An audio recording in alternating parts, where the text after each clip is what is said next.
In this video, we're going to teach you how to uninstall OpenCore Legacy Patcher. To do that, you first need to head over to this particular article and it will show you how to do this. First, you need to delete everything and revert back to the native macOS.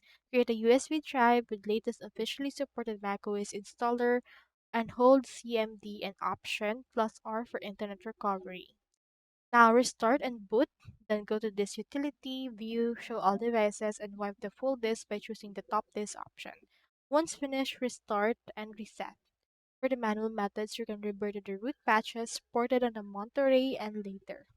Meanwhile, you can uninstall an application by removing the open core either from a USB or the internal drive.